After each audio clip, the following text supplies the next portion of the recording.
On today's show, I'm talking about the coming economic collapse. The Bible says exactly how and when it's going to happen. There's some great news in this message, but I'm also talking about some really bad news for people who are unprepared for what's coming in the future. I'm also talking about a new law that has been passed in California that is anti-parent and anti-child that every parent and grandparent needs to hear.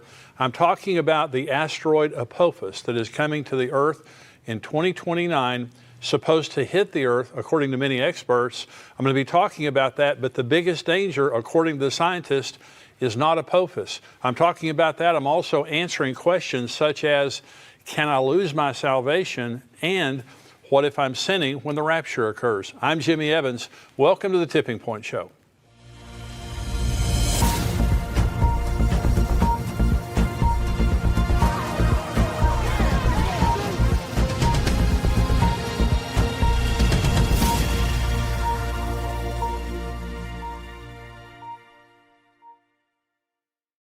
Welcome to the Tipping Point Show. I'm so glad that you've joined me today.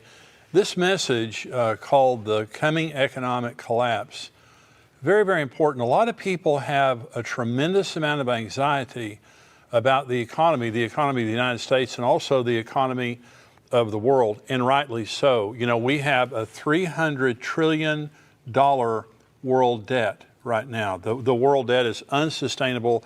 America is almost $29 trillion in debt. And this is growing very rapidly. Of course, you know, the Congress right now is trying to get something passed that would increase $3 to $4 trillion of the national debt, which would just be unbelievably bad. But the debt is unsustainable, growing around the world very rapidly. I think also we have increasing chances of worldwide famine. And I'm now quoting from Israel 365 News. It says, United Nations World Food Program won the Nobel Peace Prize. Its executive director, David Beasley, took the opportunity to warn that without drastic measures fueled by a massive influx of funding, the world faces famines of biblical proportions in 2021. Now, this is the leader of the United Nations Food Organization, and he's saying without drastic measures and a huge influx of spending, we're looking at famines of biblical proportions this year in 2021. China's having crop failures. We have huge droughts happening in the western United States, especially the southwestern United States is experiencing the worst drought in 1,200 years. And so crops around the world are being affected. China cannot feed its own people, and they're importing food from America and all over the world. And so any disruption in the food supply, and we already see supply chain problems all over the world related to food and many other items. And so we also have skyrocketing inflation, tremendous inflation going on right now, and experts are saying it's only going to get worse in the future. So you look at all that's happening in the world today and you say, what's going to happen? You know, are we looking at an impending economic collapse? Well, I'll tell you exactly what the Bible has to say. There's some extremely good news and there's some extremely bad news. And the pre-rapture economics is the first thing I want to talk about. And that is, before the rapture occurs, Jesus tells us exactly what the economy will be. Now, he doesn't give every nation's economy. There can be recessions, there can be depressions, there can be ups and downs in any economy, but he gives us a picture of the world that it's going to be like when he returns. This is Luke 17. He said to the disciples, the days will come when you will desire to see one of the days of the Son of Man, and you will not see it. And they will say to you, look here or look there. Do not go after them or follow them. For as the lightning that flashes out of one part under heaven shines to the other part under heaven, so also the Son of Man will be in his day. Now that's the rapture that he's describing. But first he must suffer many things and be rejected by this generation. And as it was in the days of Noah, so it will also be in the days of the Son of Man. Now listen, they ate, they drank, they married wives, they were given in marriage until the day that Noah entered the ark, and the flood came and destroyed them all. Likewise, as it was in the days of Lot, they ate, they drank, they bought, they sold, they planted, they built. But on the day that Lot went out of Sodom, it rained fire and brimstone from heaven and destroyed them all. Even so will it be in the day when the Son of Man is revealed. In that day, he who is on the housetop and his goods are in the house, let him not go down to take them away. And likewise, the one who is in the field, let him not turn back. Remember Lot's wife. Whoever seeks to save his life will lose it. Whoever loses his life will preserve it. I tell you, in that night there will be two men in one bed. One will be taken, the other left. Two women will be grinding together. The one will be taken, the other left. Two men will be in the field. The one taken, the other left.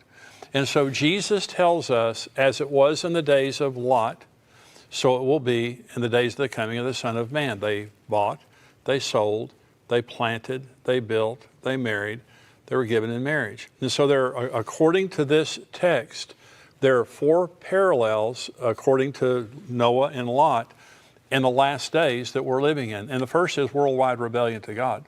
Noah and Lot lived in a very rebellious culture to God. In fact, Noah and Lot did not have any people that they took with them. They didn't have anyone that they led to God through that. And that's not saying that people aren't getting saved in the day that we're living in today, but I'm just saying the world was in total rebellion to God like the way we see it is today. There was also a righteous remnant living for God and preparing for judgment. In Noah's case, he was building an ark. And that ark carried him above the judgment the way we will be at the rapture. Lot went out of Sodom to prepare for the judgment that was coming. Lot went out, and Sodom was not judged until he was out. And you have to remember, Jesus uses Noah and Lot as his examples. Both of those men were taken out of judgment before it came. Noah got on the ark before the judgment came. Lot went out of Sodom before it came. But the third parallel is economic and social normalcy. Jesus could have very easily said, people will be starving to death, there won't be any economy, people will be bankrupt. In other words, what he's describing, buying, selling, marrying, giving in marriage, planting, building, all of those things mean, there's going to be social and economic normalcy. It doesn't mean that there's not going to be some shaking and things like that. The fourth parallel is the faithfulness of God to rescue the faithful and the righteous from judgment. God is going to be faithful. He is coming for us. He's not going to leave us here. So I want to say what we're seeing in the world today is the setup for the Antichrist system, is the setup for the economy during the tribulation. First of all, we're seeing a one world government. I think there was over 100 nations, about like 137 nations last week that all agreed together about the corporate tax. And so what we're seeing is now, this amalgamation of nations adopting the same laws and practices. We're seeing the emergence of a one world economy. We're seeing the emergence of a cashless system. COVID has caused cash to be rejected around the world because of the germs that it carries. And the United States government, the Federal Reserve, is talking about now having a digital currency. China is coming out with a digital currency. Most of the currency of the world today, the vast majority of the currency of the world today, is non-cash currency. It's electronic currency. So what we're seeing, the supply chain problems, all of this is setting up for a coming economic collapse. And I'm saying if you're a believer, now I believe that we need to be careful. Financially, personally, we need to be conservative. We need to be careful because we're living in very uncertain times. But what I'm saying is, I have heard doomsdayers for the last 40 years. Since I have been teaching on Bible prophecy, I've heard doomsdayers come out and they talk about this, economic collapse is coming in the next 6 months or the next 3 months or next year or something like that. And in almost every case, they're selling something or they have something to gain through their doomsday message. And I call them prophets for profit. Is they're out there telling their story about what's about to happen, but it's not true, and it hasn't happened. We had 2001, we had 2008, we had things like that, but people were still eating. People still had the basics of life. They were still buying, selling, marrying, giving in marriage, planting, and building. Okay, but there's coming a time now, the Bible tells us that there is coming a time on the earth when there is going to be a total economic meltdown. It's called the tribulation. Let's go to the book of Revelation, and this is chapter 6. Now remember, in the book of Revelation, there are many judgments, but basically you have the seal judgments that begin the tribulation. You have the trumpet judgments right behind that, and then you have the worst judgments of all, which are the bowl judgments that occur just before the second coming. The rapture happens at the beginning of the tribulation. The second coming happens at the end of the tribulation. So the beginning of the tribulation is Revelation chapter 6.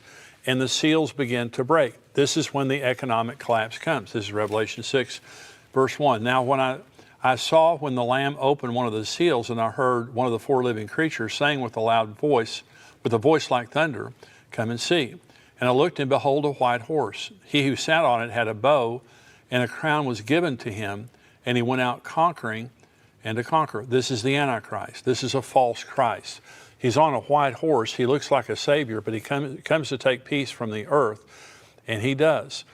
Seal 1 is the Antichrist arrives on the scene and takes control of the world and the economies of the world. Now, the first half of the tribulation, the first 3.5 years of the tribulation, are the rise of the Antichrist.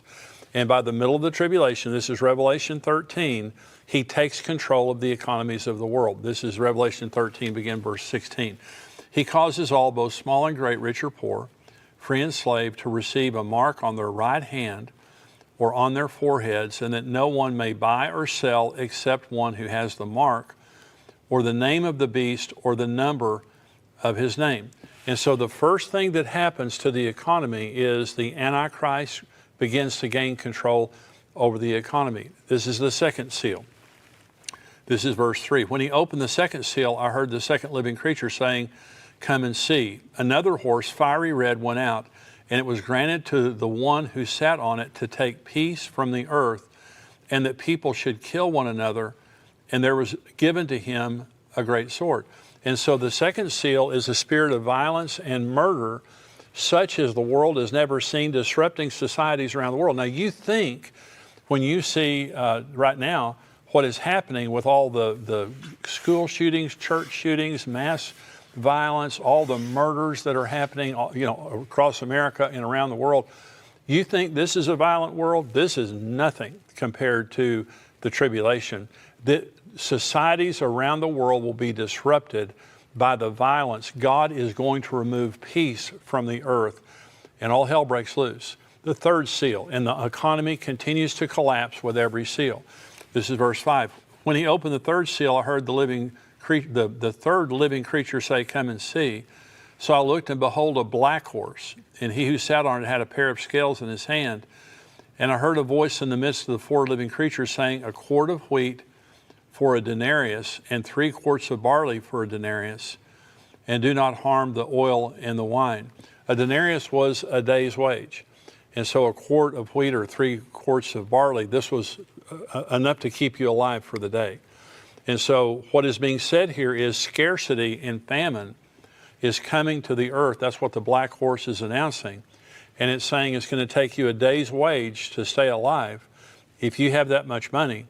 And there's going to be, it says, don't harm the oil and the wine. Now, there's different ways you can interpret that, but here's the way I interpret it.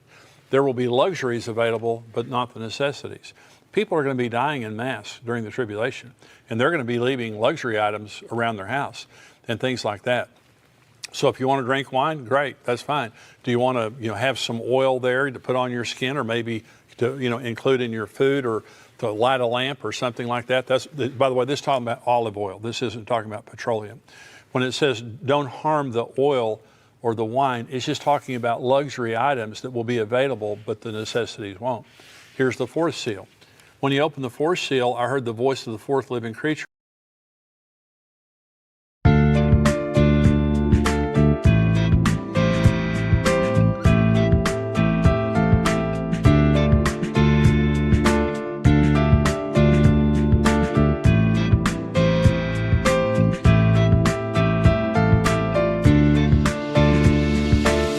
You have changed my life with your words and motivation. You helped me to become a better person. I feel so great about your love. Never felt that before. You have changed my life with your words and motivation.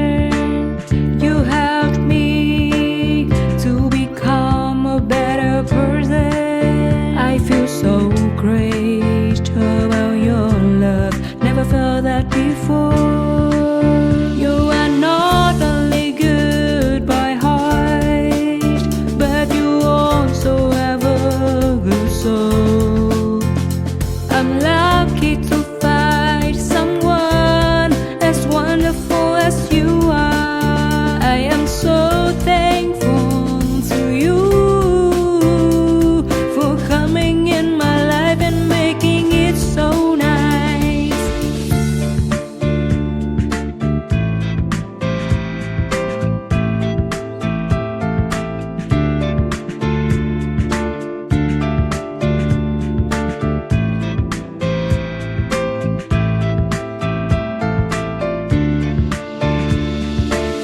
You have changed my life with your words and motivation.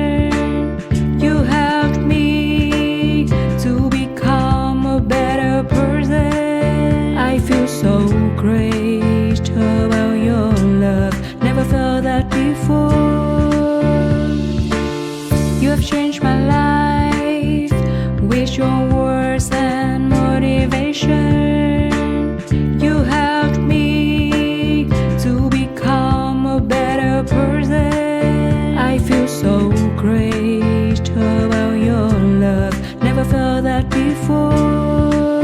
You are not only good by heart, but you also have a good soul. I'm lucky to find someone as wonderful as you are. I am so thankful to you for coming in my life and making it so nice. You are not only good by heart, but you also have a good soul. I'm lucky to find someone as wonderful as you are. I am so thankful to you for coming in my life and making it so nice.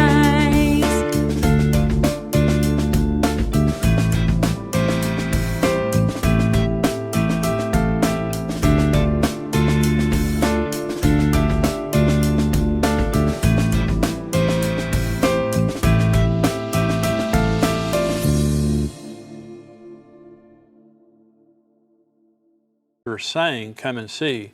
So I looked, and behold, a pale horse, and the name of him who sat on it was Death. And Hades followed with him, and power was given to them over a fourth of the earth, to kill with sword, with hunger, with death, and by the beasts of the earth. This is mass death. This 25% of the world's population will die in the first 3.5 years, the first 42 months of the tribulation. Now think of what that does to an economy. So let me stop right here. There's one more seal we're going to talk about. If you're working to make money, remember Jesus said, remember Lot's wife? Lot was living for the world, and when God tried to get her out of it, she didn't want to go. And Jesus said, remember Lot's wife, when he was talking about Lot. That if you think that your home is in this world, you're living wrong, you're thinking wrong.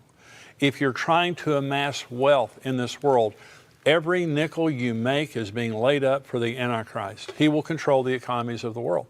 And so if all you're doing is living for money, money's a blessing if it's blessed. And money is a blessing if it is secondary to serving Jesus and making Jesus the Lord of our life. Money's a blessing if it's submitted to God and we're obedient with what he gives us. But if our security is in money, we are set up. Now, if you're a believer in Jesus, you're going to go up in the rapture. The economy will be basically what it is right now, ups and downs, surely.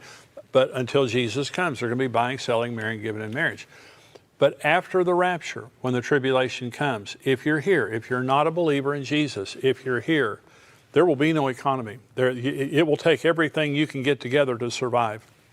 If you do survive, because here's the fifth seal. This is verse 9. When he opened the fifth seal, I saw under the altar of souls those who had been slain for the word of God and for their testimony which they held. And they cried with a loud voice,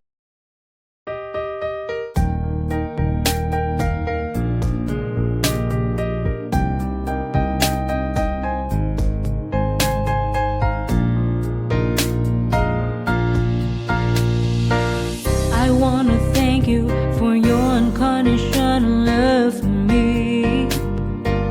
You are the most beautiful thing I have ever had in my life. You are the reason, that's why I am living in this world.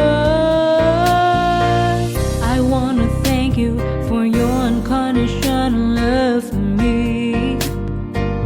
You are the most beautiful thing I have ever had in my life. You are the reason, that's why I am living in this world. I admire the way you are always there for me. I admire the ways you always take care of me. I admire the way you give your all just to see a loving smile on my face. I admire the way you love me.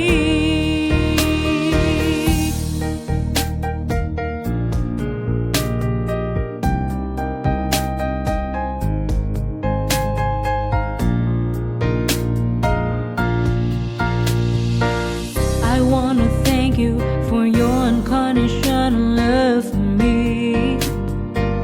You are the most beautiful thing I have ever had in my life. You are the reason, that's why I am living in this world. I admire the way you are always there for me. I admire the ways you always take care of me. I admire the way you give your all just to see a loving smile on my face. I admire the way you love me. I admire the way you are always there for me. I admire the ways you always take care of me. I admire the way you give your all just to see a loving smile on my face. I admire the way you love me.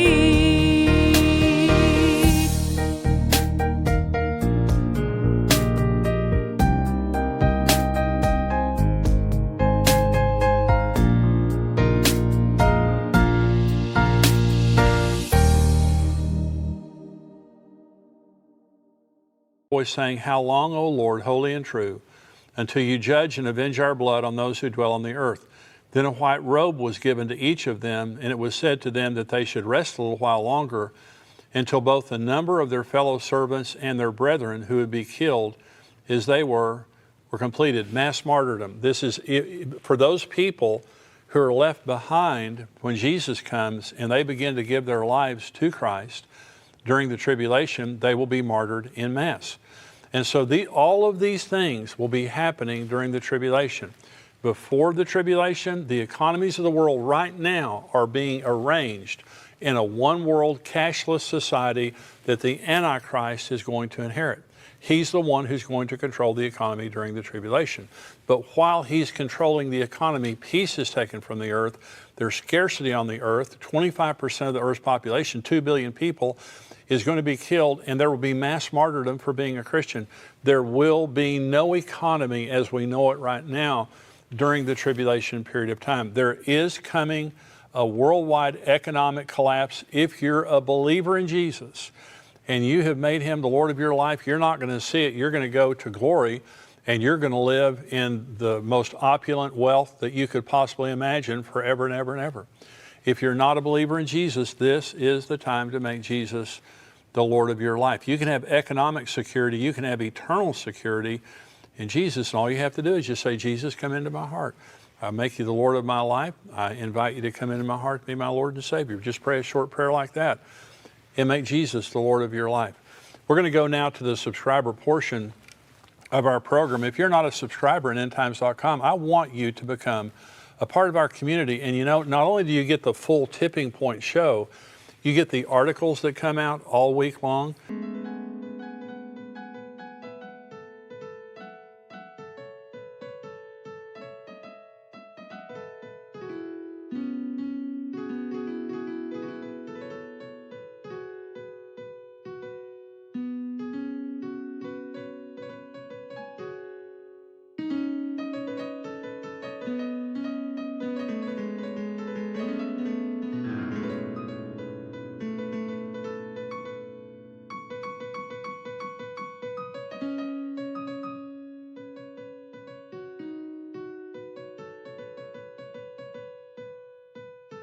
You get to be a part of our community. We have thousands of people who are subscribers here on Tipping Point, and listen, when we have articles and things that come out, they encourage each other. They pray for each other. If you want a community of believers, like-minded believers who love Jesus and are waiting for the coming of Jesus, you will love being a part of the Tipping Point community. It's amazing. Every time we post something, I go in there and I look at all the comments, and I mean, people are interacting, they're loving each other, they're praying for each other, they're encouraging each other. I want you to be a part of Tipping Point. $7 a month, $77 a year. endtimes.com is where you can go and sign up. If you are a subscriber now, you have to go to endtimes.com to see the full Tipping Point podcast. And so if you want to watch the rest of this, go to endtimes.com, or you can respond to the email that we send to subscribers. Thank you for joining me today. Stay tuned if you're a subscriber.